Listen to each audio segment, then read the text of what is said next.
En forma imaginaria, estamos enfrentando en este momento a dos individuos diferentes, pero que habían expresado la misma inquietud en forma similar. Uno de ellos estaba pasando por momentos muy difíciles. Era un hombre que se sentía abatido por una serie de problemas, o como él los llamaba, de calamidades.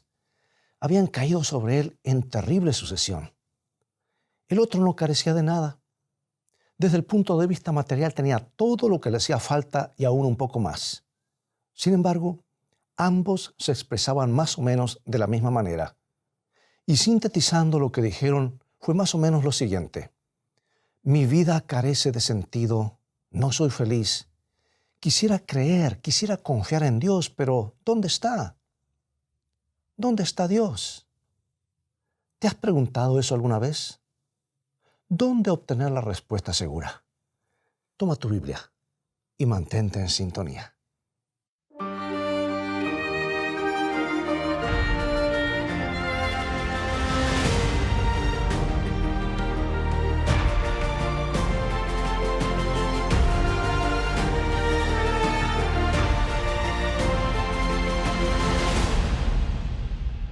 Ninguno de estos hombres, uno por lo que le faltaba y el otro por lo que le sobraba, era feliz.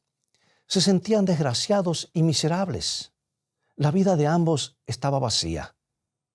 Pero con su actitud y con sus palabras reconocían que lo que les faltaba era Dios. Habían vivido tan olvidados del Creador que no sabían dónde hallarlo y preguntaban: ¿dónde está Dios? La tapa o cubierta de la revista Newsweek, en su edición en español del 16 de mayo del 2001, llevaba este título sorprendente: Dios en su cerebro. Y agregaba estas dos provocativas preguntas. ¿La ciencia hace innecesaria la religión? ¿Es Dios un producto de la imaginación? Bueno, este planteo tan atrevido se basa en una tesis o estudio científico realizado por el Dr. James Austin. Este neurólogo sostiene que lo que vemos, escuchamos, sentimos y pensamos está creado o procesado por el cerebro. Y sus experimentos han influenciado para que un número creciente de hombres de ciencia se hayan dedicado a la neuroteología, o sea, el estudio de la neurobiología de la religión y de la espiritualidad. Y en el nuevo Centro para el Estudio de la Ciencia y Religión en la Universidad de Columbia, un programa investiga cómo las experiencias espirituales reflejan los eventos peculiarmente repetitivos en el cerebro humano. Bueno, en el mencionado artículo se llega a decir que existe un misterio que tal vez nunca se resuelva, y es si las conexiones del cerebro crean el concepto de Dios o si Dios creó las conexiones de nuestro cerebro. Ciertamente, todo esto es una simple especulación científica, porque lo máximo que pueden hacer los neurobiólogos es correlacionar ciertas experiencias espirituales con determinada actividad cerebral. Pero junto con San Agustín, quien vivió 15 siglos antes de que se descubriera que el cerebro emite ondas, al hablar de Dios, la mente religiosa intuyó: tú nos has creado para ti, oh Señor, y nuestros corazones estarían inquietos hasta que descansen en ti. Y volvemos a nuestra pregunta inicial: ¿dónde está Dios? Este es el grito angustiado de muchos seres humanos. Algunos llegan a exteriorizarlo, otros ni a eso se atreven.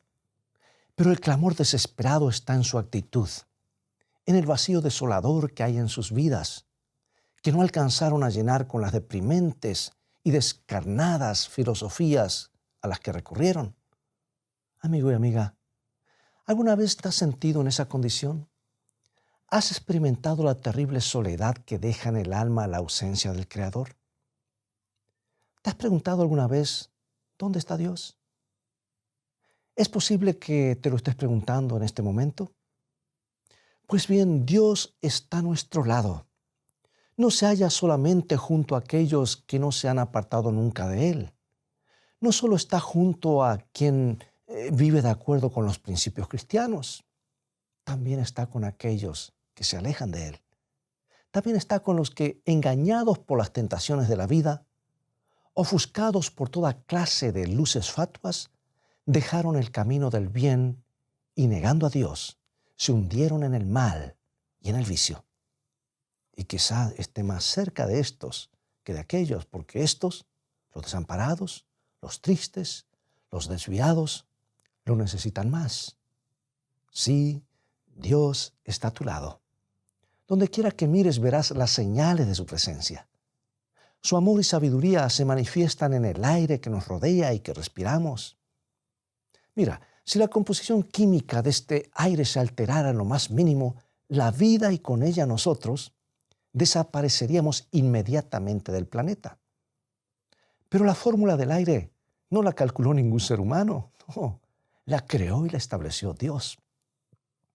El Creador también manifiesta su poder en el río que baja de las laderas de las montañas y que llega al mar para fundirse con él. Dios se evidencia en el agua que bajo la acción del calor se evapora y se encarama sobre el viento para que, convertida en nubes, éste la transporte para volcarse sobre la tierra. Dios se revela en la planta, milagro maravilloso y perpetuo. Brota de una semilla que encierra la vida y asoma con timidez sobre la superficie de la tierra, pero según su naturaleza, a las pocas semanas puede haber alcanzado el estado de adulta para darse una profusión de flores que son todo color y perfume, o crece lentamente a través de muchos años para adquirir la estatura y la fortaleza del roble, o para convertirse en el árbol muchas veces centenario como la secuoya. ¿Dónde está Dios? Su presencia se manifiesta en todo lo que nos rodea. Está en el instinto maravilloso de los animales, de todos los animales sin excepción alguna, desde el más minúsculo y microscópico hasta los más sólidos representantes de los seres orgánicos. El Todopoderoso se revela en el ser humano admirablemente constituido. Está organizado de tal manera que resulta absurdo tratar de explicarlo mediante cualquiera de las teorías materialistas a que se recurre con frecuencia. ¿Casualidad? ¿Azar? ¿Generación espontánea? ¿Evolución paulatina? No, todo eso es absurdo. Y San Pablo, refiriéndose al desconocimiento que los hombres tenían del verdadero Dios, señaló algunas causas cuando dijo lo que registra Romanos capítulo 1, 21. Pues habiendo conocido a Dios, no le glorificaron como a Dios ni le dieron gracias, sino que se envanecieron en sus razonamientos y su necio corazón fue entenebrecido. Aquí está, olvidados del Creador. Los sustituyeron con sus propias teorías o, como dice el apóstol, se desvanecieron en sus propios razonamientos. Yo diría se envanecieron. Y es la verdad. Y presos de la soberbia que los llevaba a creerse sabios, terminaron por hacerse fatuos. ¡Qué descripción! Cambiaron la gloria de Dios por una explicación con falta de fundamento según la cual el hombre provenía de un proceso evolutivo que, comenzando de los seres más simples, había llegado hasta la altura del ser humano. Por supuesto, ni entonces ni ahora los que sostienen tales teorías han podido probar el origen de la vida sin la intervención del Creador. Al observar en forma atenta el maravilloso libro de la naturaleza, se llega a la soberana conclusión de la existencia y de la presencia de un Dios creador, un Dios que diseña su creación y que la mantiene. Pensemos por un instante en el mundo estelar. Esto, amigos, es asombroso. Allí también se ven las huellas de un Dios todopoderoso y creador. Son las leyes de la gravitación universal, decimos, cuando nos referimos a la fuerza que mantiene a los cuerpos celestes equidistantes los unos de los otros. Es la atracción mutua perfectamente equilibrada, explicamos, que les permite moverse por el espacio a velocidades difíciles de concebir, sin perder el ritmo, sin atrasarse o adelantarse ni un solo segundo, atados a su órbita por esa fuerza asombrosa. Lo que realmente debiéramos decir es que esa fuerza es el poder de Dios que ha determinado que así sea. Esas leyes no las creó ni las calculó el ser humano, no. Estaban establecidas antes que existiera el hombre. Habían sido determinadas por Dios, el Dios eterno y todopoderoso. El Creador, amigos, es una realidad evidente donde quiera que posemos la mirada. Y la fe en Él es lo único que nos pone a salvo de los vaivenes de la vida. Es lo único que le da seguridad al corazón humano. Es lo único que frente a las grandes catástrofes mantiene la integridad del carácter y la solidez de la personalidad. Dios está en todo. Cuando el astronauta Gordon Cooper regresó a la Tierra después de cumplir 22 vueltas en su viaje orbital, tú te acordarás si tienes algunos años, trajo en su grabadora fonomagnética una oración que dictó mientras cumplía su maravilloso viaje espacial. Y esa oración, repetida más tarde ante las cámaras del Congreso de su país, conmovió a cuantos la escucharon y puso un nudo en muchas gargantas. Y aquí un fragmento de dicha oración.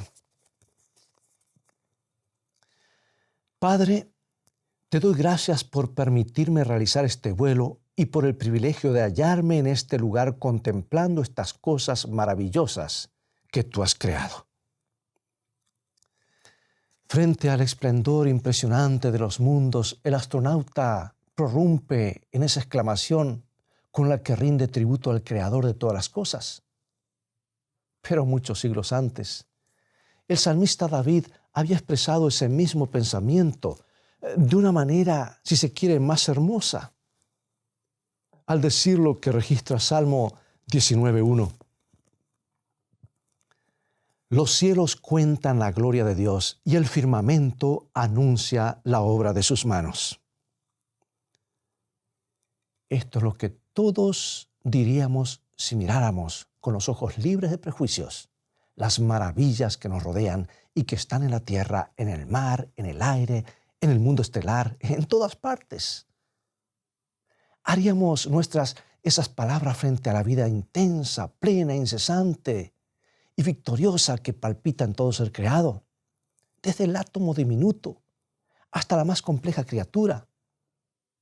Sin embargo, ¿cuántas veces nuestros ojos cargados de vanidad y de pretensiones de ciencia se vuelven en busca de teorías de hechura humana mientras pasan por alto al Creador Supremo, majestuoso y eterno, que todo lo hizo y que todo lo sostiene? Pregunto, ¿qué tratado de presunta ciencia, por más que multiplique las palabras y agudice los razonamientos, podrá mantenerse en pie frente a la verdad absoluta e indestructible de las primeras palabras del Génesis que dicen: en el principio creó Dios los cielos y la tierra? Y me viene a la mente lo que el gran escritor y poeta Amado Nervo dijo: la naturaleza misma proclama a Dios en sus múltiples expresiones. La procreación, la germinación o vegetación, la existencia de los seres, el ente humano racional, el instinto de la criatura irracional. Y si Dios ha creado al hombre, y hasta ahora ningún sabio, ningún químico, ningún laboratorio ha podido desmentir esta verdad, si Dios, repetimos, ha creado al hombre integral con todos sus atributos, entre ellos la inteligencia, fuente de la ciencia, esta proviene pues del Creador y es obra suya. Y aún para nuestra ciencia rancia y caduca, es evidente que ella, la ciencia, no podría negar a aquel de quien procede. Palabras muy claras, demasiado claras para equivocarnos, para no entenderlas. Los hombres de ciencia no están en contra de Dios, no lo niegan. Permíteme siquiera citar otras palabras. Aquí las de Isaac Newton. Él dice: puedo tomar el telescopio y penetrar millones y millones de millas en el espacio, pero puedo dejarlo e ir a mi cuarto, cerrar la puerta, arrodillarme en oración ferviente y divisar así más del cielo y acercarme más a Dios que cuánto lograría con todos los telescopios e instrumentos materiales de esta tierra. Hermosas palabras y una gran realidad. Y uno de los astrónomos más conocidos en Alemania y que nació en Alemania, conocido en el mundo, William Herschel, afirmó lo siguiente: todos los descubrimientos humanos parecen haber sido hechos solamente con el propósito de confirmar cada vez más las verdades contenidas en las Sagradas Escrituras. Y tenemos también el gran biólogo y químico francés Louis Pasteur. Dijo, entre otras, las siguientes palabras: algún día la posteridad se reirá de la moderna filosofía materialista. Cuanto más estudio la naturaleza, tanto más me asombro de las obras del Creador. Oro mientras trabajo en mi laboratorio. Podríamos multiplicar lo que los sabios dicen, pero limitémonos a uno más. Basta con mencionar su nombre para que todo el mundo sepa que es un auténtico hombre de ciencia. Y nos referimos nada menos que a Wernher von Braun, considerado el padre de la astronáutica, el conquistador del espacio. Se trata del gran sabio alemán, verdadera eminencia, que tan positivamente intervino en la conquista de la Luna y en otros proyectos de alto valor científico. Pues bien, en un artículo que se difundió a través de muchos de los medios de información en todos los países, entre otras cosas dijo: considero que la ciencia lleva hacia la verdad de la creación. La meta de la ciencia es la misma que la de la religión, una mejor comprensión de la naturaleza de la creación de Dios. Ambos, Dios y la ciencia, llevarán al hombre más cerca de las verdades esenciales. Soy un hombre profundamente creyente porque no puedo entender la creación sin un creador. Oh, amigo y amiga, reconozcamos a Dios, no solo en el mundo de la naturaleza. Por un instante contemplemos a aquel que hace 20 siglos nació como un bebé en un establo del pueblecito de Belén, pero que existía antes que la luna y las estrellas fueran puestas en sus órbitas. Sí, antes de la creación del universo, Él ya era Dios desde la eternidad junto con su Padre Celestial. Y cuando el ángel anunció que la Virgen María tendría un hijo concebido por el Espíritu Santo, el Evangelio de Mateo capítulo 1, 22 y 23 nos dice: todo esto aconteció para que se cumpliese lo dicho por el Señor por medio del profeta cuando dijo: he aquí, una virgen concebirá y dará a luz un hijo, y llamará su nombre Emmanuel, que traducido es Dios con nosotros. Jesucristo es Dios desde los tiempos eternos. Pero lo admirable es que Él se convirtió en el Hijo del Hombre. Vino a esta tierra con nuestra naturaleza humana para que por medio de Él nosotros podamos conocer la naturaleza amante de Dios, un Dios infinito que mora en la altura y la santidad. Y el nacimiento milagroso de Jesús, su vida perfecta y de constante servicio a favor de los demás, su muerte por amor en la cruz y sobre todo su gloriosa resurrección, hacen de Él el personaje supremo de la historia.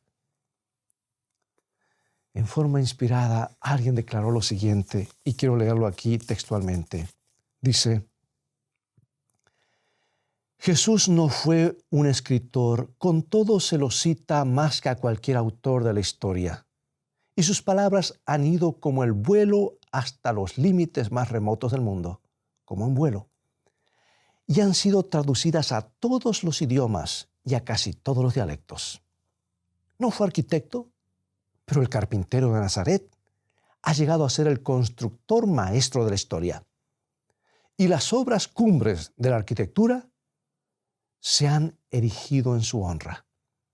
No fue artista, sin embargo, en él se inspiraron Rafael, Leonardo da Vinci y Miguel Ángel. No fue músico, pero Haydn, Händel, Beethoven, Bach y Mendelssohn llegaron hasta la cumbre de su genio en los himnos, sinfonías y oratorios destinados a su alabanza. Jesús no fue un visionario social.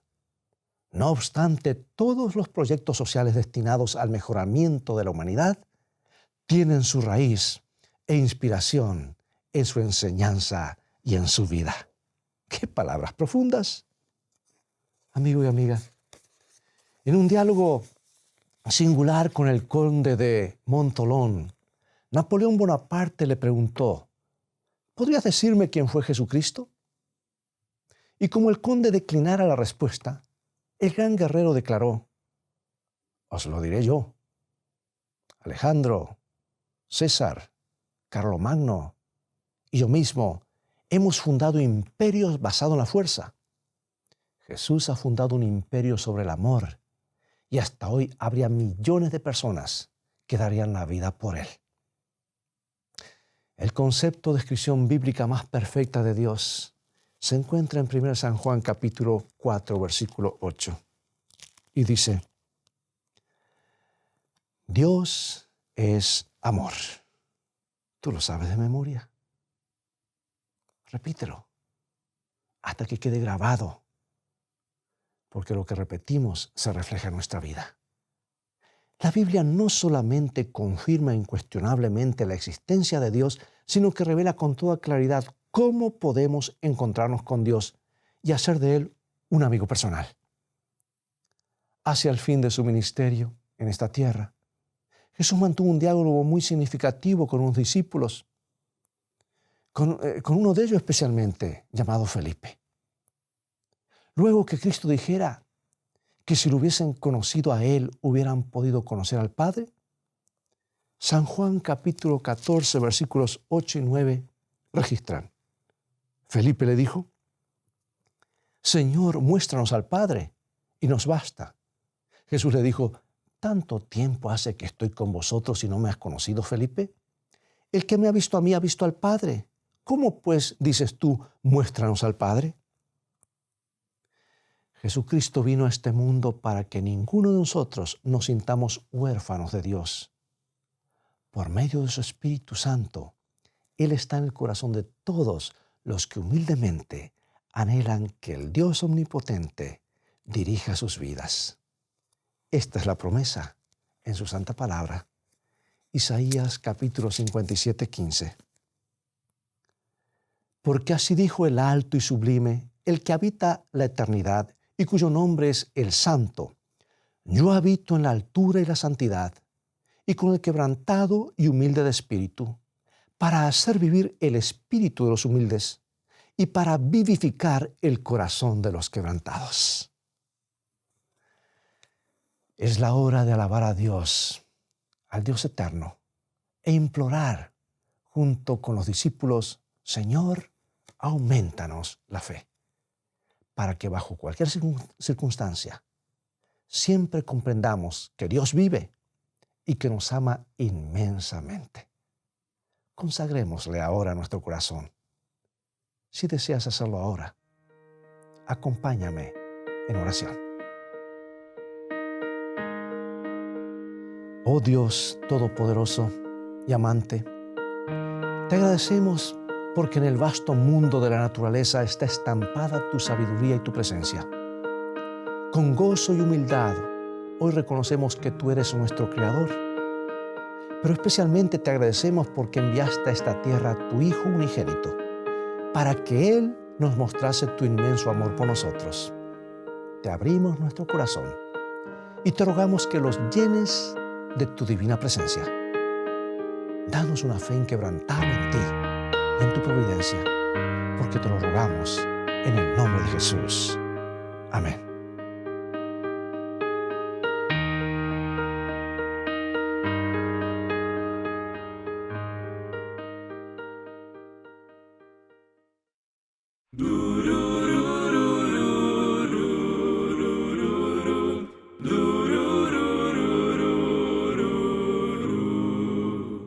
Gloria al Rey de Reyes, al Señor, gloria al Cordero de Dios, al Señor de los señores, gloria a su majestad.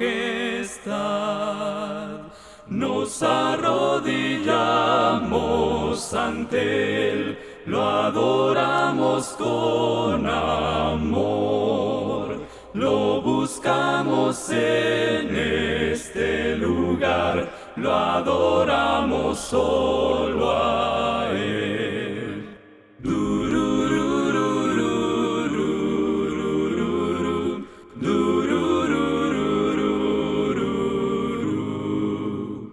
Al Señor del cielo y tierra, alabamos a una voz. Al Señor de nuestra salvación, alabamos por su amor.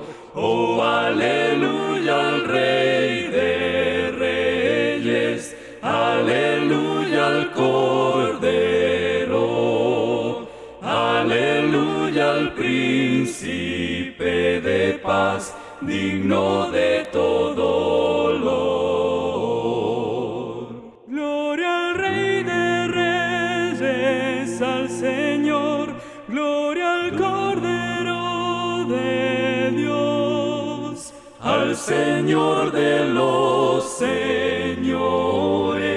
gloria a su majestad.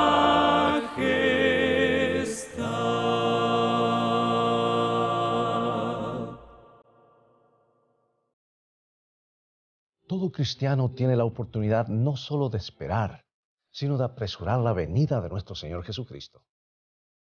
Si todos los que profesan el nombre de Cristo llevaran fruto para su gloria, cuán prontamente se sembraría en todo el mundo la semilla del Evangelio. Rápidamente maduraría la gran cosecha final y Cristo vendría para recoger el precioso grano. Cristo espera con un deseo anhelante la manifestación de sí mismo en su iglesia. Cuando el carácter de Cristo sea perfectamente reproducido en su pueblo, entonces vendrá Él para reclamarlos como suyos.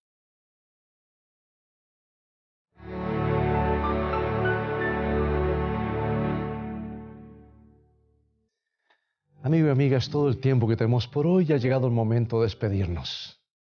Dios te ha hablado nuevamente a través de su palabra. Que su presencia esté siempre en tu vida, satisfaciendo las necesidades de tu corazón. Él es real y se interesa por ti. Mira la cruz. Ayer mostró cuánto te valora. Por eso te invito a continuar estudiando los mensajes de amor y esperanza de la Biblia. Visítanos en nuestro sitio de internet escritoestá.tv, donde podrás obtener una variedad de estudios bíblicos. Dios te bendiga y te guarde y recuerda, escrito está, no solo de pan vivirá el hombre, sino de toda palabra que sale de la boca de Dios.